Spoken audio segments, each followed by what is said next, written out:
A very good morning, ladies and gentlemen. May we seek your kind cooperation to please settle down. And as you all settle down, may we also request you to keep your electronic gadgets on the silent mode. Thank you very, very much.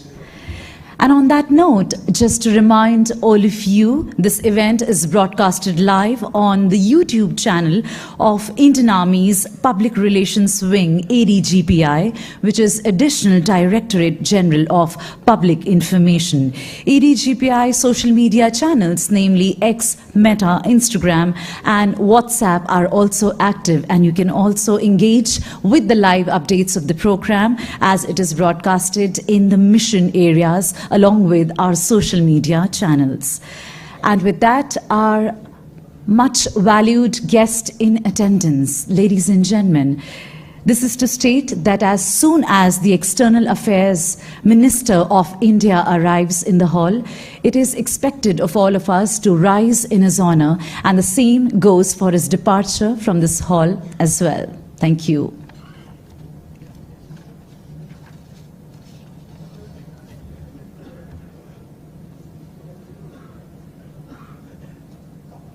As our guests coming and continue to settle down, I must say that it is my profound privilege and indeed a great honor to be welcoming all of you to the day 3 of this high-level forum, the Chiefs Conclave of the United Nations Troop Contributing Countries, hosted by the Indian Army here in the city of New Delhi very much. Thank you so much, ladies and gentlemen, as you join us, and also for starting this morning by contributing towards a greener and, may I say, a sustainable future with the tree plantation activity that we indulged in right in the morning.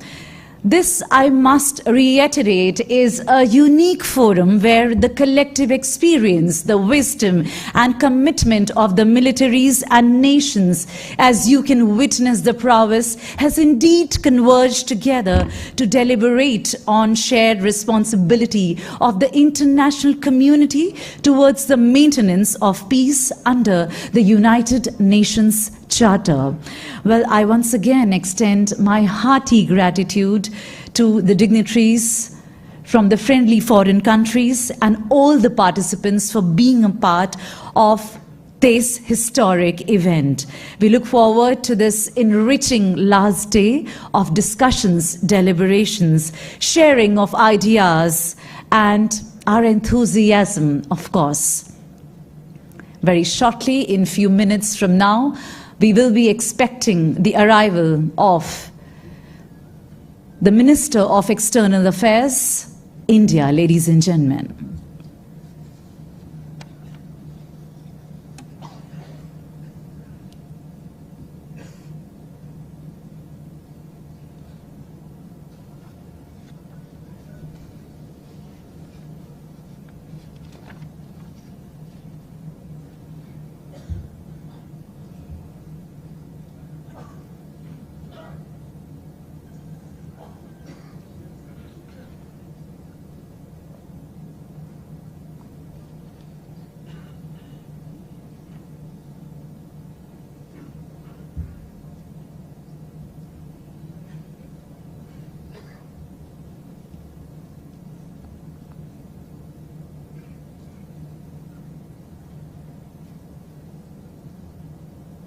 As we all, ladies and gentlemen, wait in anticipation of the minister, may we once again draw your attention towards engaging and definitely checking all the live updates, as I said, on the YouTube channel of ADGPI. I repeat, ADGPI.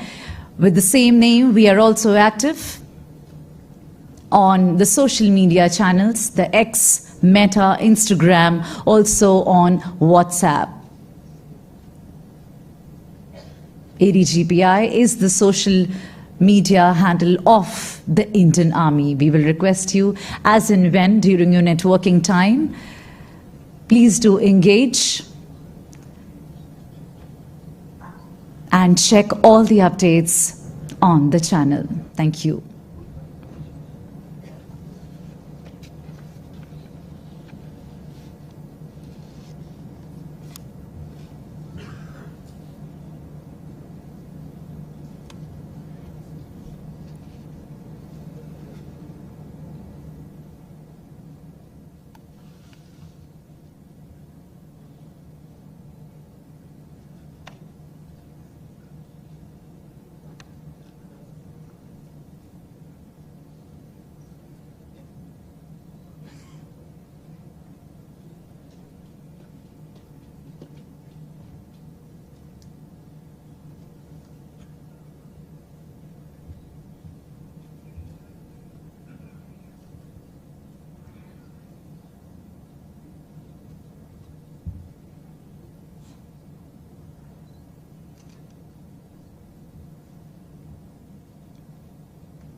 Ladies and gentlemen, just in a few seconds, we're expecting the arrival of the External Affairs Minister of India. It is expected that as soon as he arrives in the hall, we rise in his honor, and the same goes for his departure from the hall as well. Thank you.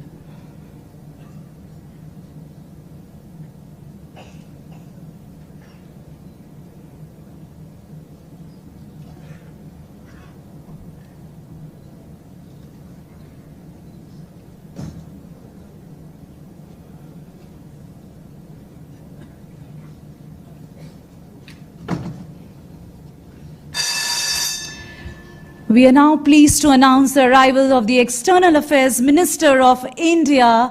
It is, ladies and gentlemen, a privilege to welcome a personality as eminent and inspiring as Shri Dr. S. Jaishankar, External Affairs Minister of India.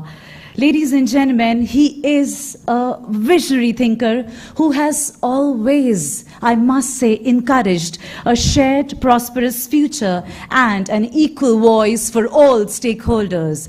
Shri Dr. Jaishankar's vision has consistently guided India's approach to peacekeeping, ensuring that the commitment of our soldiers in the field is matched by the clarity of good intent and strategic foresight. With him on the stage, we also have the distinguished presence of General Upendra Dwivedi, Chief of Army Staff, Indian Army. Ambassador P. Harish, the permanent representative to Permanent Mission of India at the UN. Well, ladies and gentlemen, they say that act as if what you do makes a difference, because it does. I am your Sutradhar, your Master of Ceremonies. My name is Shikha Singh, and I must say that hosting this conference is significant and strategic and symbolic.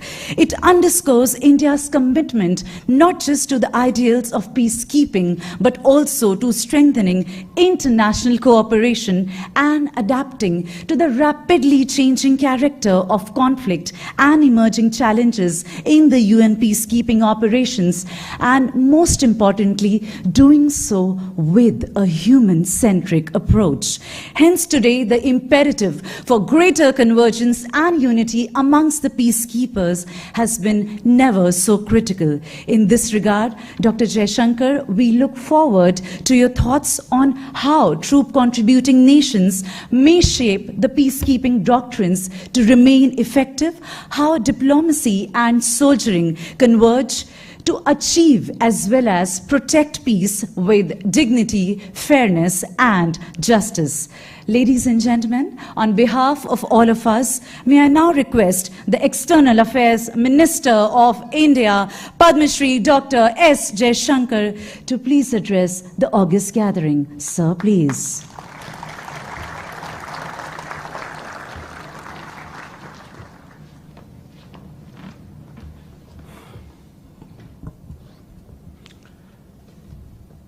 Distinguished chiefs of troop contributing countries, Chief of Army Staff, Ambassador Harish, delegates, ladies and gentlemen.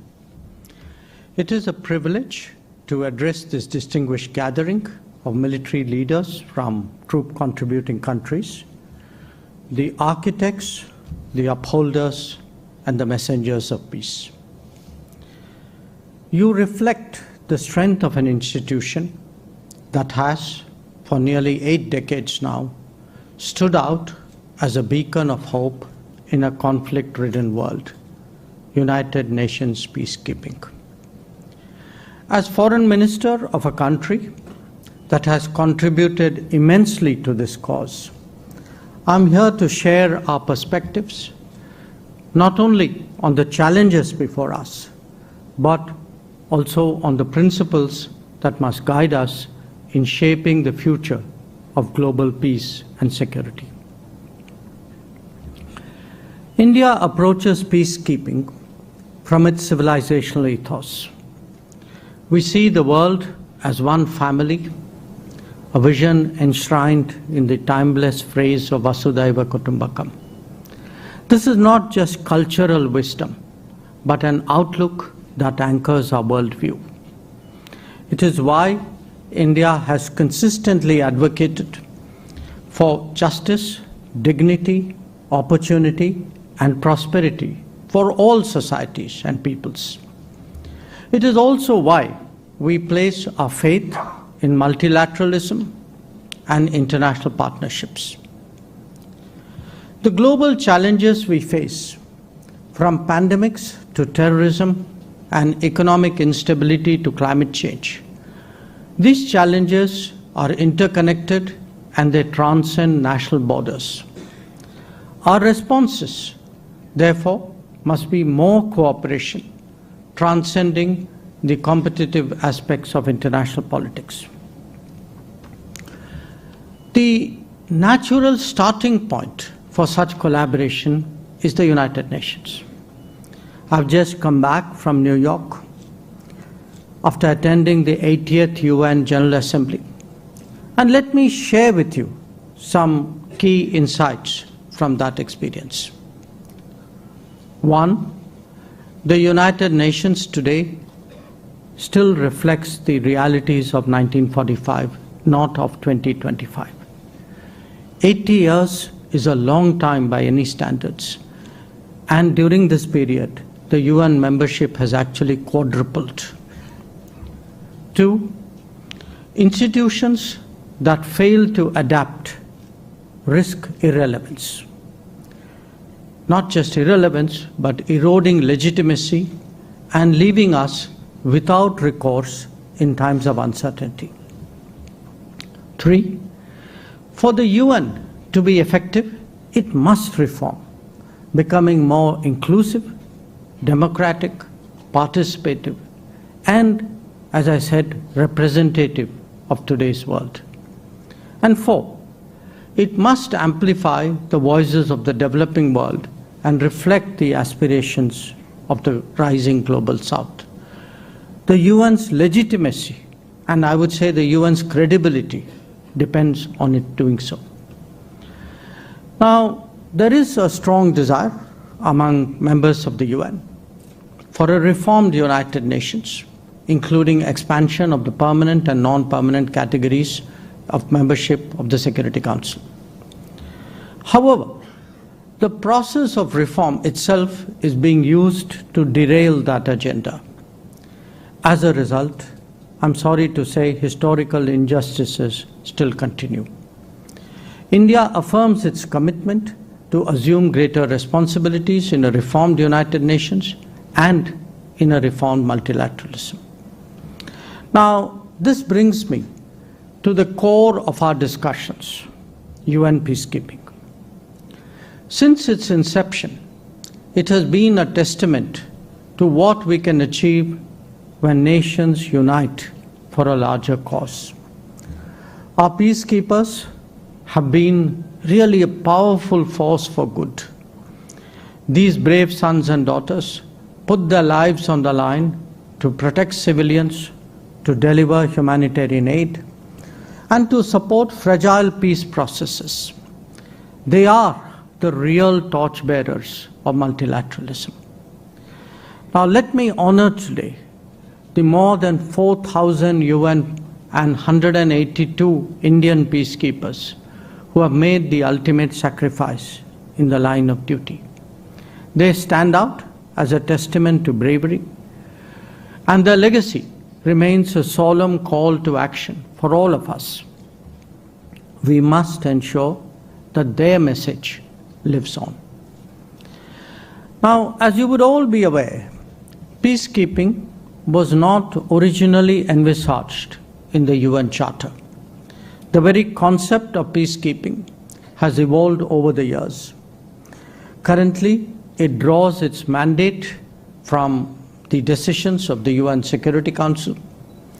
Changing geopolitical dynamics, the complexities of world affairs, and the nature of conflicts have all shaped the demands of peacekeeping. We all recognize that peacekeeping has been the flagship endeavor and the most effective instrument of the United Nations. When it comes to peacekeeping operations, allow me to flag 7 concerns for your collective consideration. One, troop contributing countries as well as host states must be consulted while formulating mandates of peacekeeping missions. Two, peacekeeping can only be effective if mandates are commensurate with the resources allocated to the missions. Three, these mandates must always be realistic and always be clear. Four, the primary responsibility for protection of civilians still lies with the host state. Five, technology and peacekeeping go hand in hand and is, in fact, a force multiplier in peacekeeping operations. As a nation that has embraced innovation, let me underline that India stands ready to be a technology demonstrator to enhance the operational capacity of peacekeeping. Six, to address the needs of strategic communication, we must strive to counter mis- and disinformation. The role of ICT is therefore very important.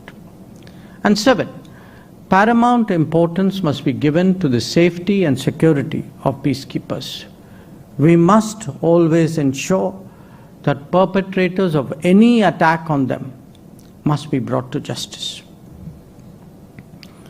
Now, ladies and gentlemen, the nature of conflict has clearly changed.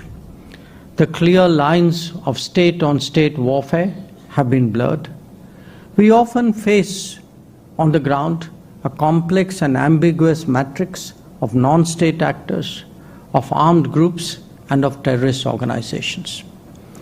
These entities operate outside the norms of international law, employ asymmetric tactics from IEDs to cyber warfare, making our work more dangerous and more unpredictable. The traditional role of a peacekeeper as a buffer between two warring states has also evolved significantly. Today, our peacekeepers must be prepared to protect civilians from harm, respond to humanitarian crises, and yet operate in environments where the enemy wears no uniform and respects no rules. This difficult reality demands a new paradigm for peacekeeping. It requires enhanced training, sophisticated technology, and a re-evaluation of our mandates. We must equip peacekeepers to deal with asymmetric threats, ensure their own safety, and yet deliver on their missions. That means investing in surveillance systems, protective gear, cyber capabilities, and mission preparedness of the highest standard. It is likely that the peacekeeping budget will see headwinds. We will need to see how we can overcome this constraint while adhering to the core principles of maintenance of peace and security. This should also be an opportunity to undertake measures of making UN peacekeeping more financially and administratively rigorous, like winding down obsolete missions that have outlived their purpose. For India, participation in UN peace operations is a profound expression of our responsibility as a member state and of our belief in global commitments.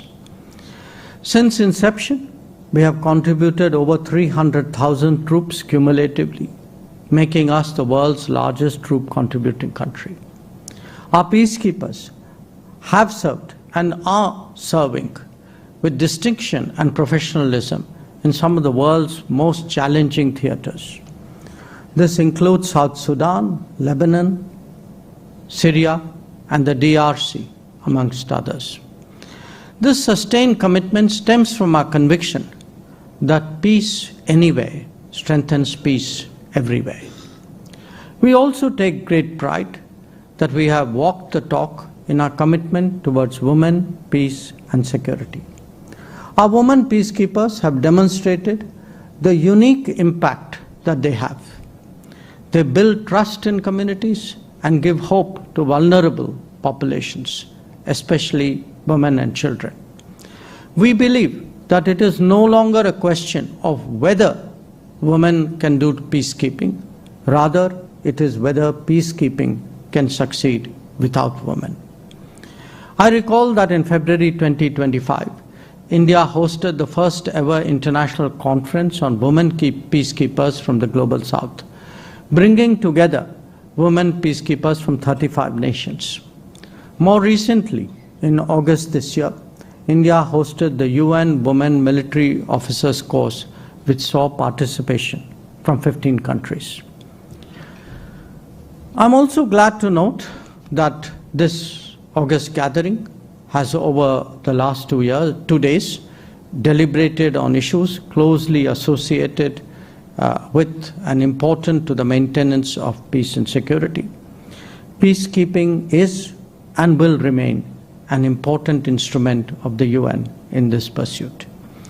We need to adapt and we need to change according to the times so as to make peacekeeping more effective and more resilient. This is best reached through consultations and engagement between member states as we discuss the evolving nature of the future of peacekeeping. The Global South has both a particular contribution and a particular relevance insofar as peacekeeping is concerned. Unfortunately, the maximum number of conflict zones are located there. In fact, the requirements of the Global South are themselves distinct, calling for unique, regional, and even local solutions. This is why conferences of this type are valuable in engaging on a single platform in the search for optimal solutions. India has always stood with our brothers and sisters of the Global South and will continue to help with our expertise and long-standing experience across all domains, including in peacekeeping. Let us therefore commit to working together, collectively, constructively, and by consensus, to shaping a renewed vision of peacekeeping, one that honors the sacrifices of the past, that adapts to the challenges of the present, and that commits to the promise of the future. I thank you for your attention.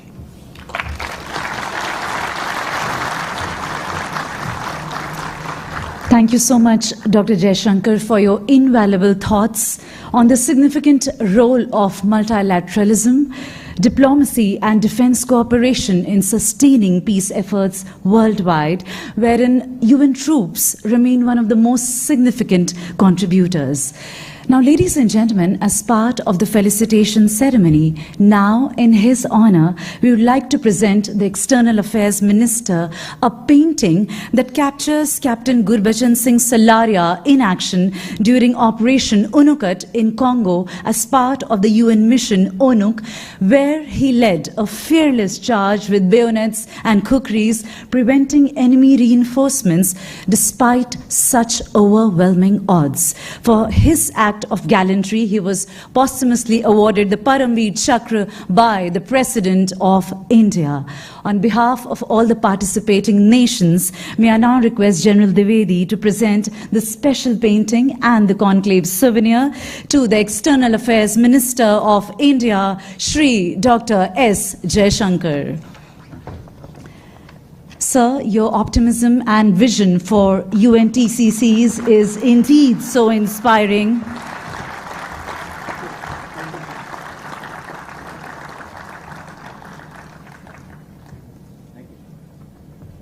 Shri Dr. S. Jaishankar, on behalf of all our distinguished delegates, I must once again extend our deepest appreciation and gratitude for your presence here with us.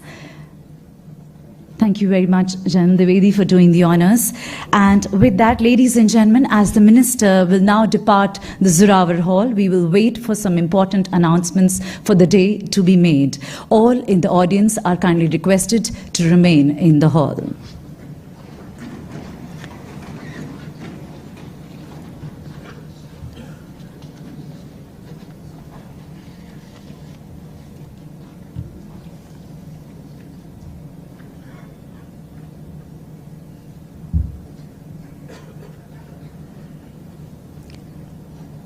Thank you so much, ladies and gentlemen. With that, allow me to apprise that the dignitaries will now depart for the President House for a meet and greet with the Honorable President of India, Srimati Draupadi Murmu. They will be escorted by their respective protocol officers to their respective vehicles. Ladies and gentlemen, also please note that you're requested to join us for the working lunch that is scheduled from 1:10 to 2:10 p.m. at the Manekshaw Center. At 2:20 p.m., please join in the Ashoka Hall for a fireside chat on leveraging technology in UN peacekeeping. With that, I would like to render my thank you to all of you. We may please now disperse. Thank you so much.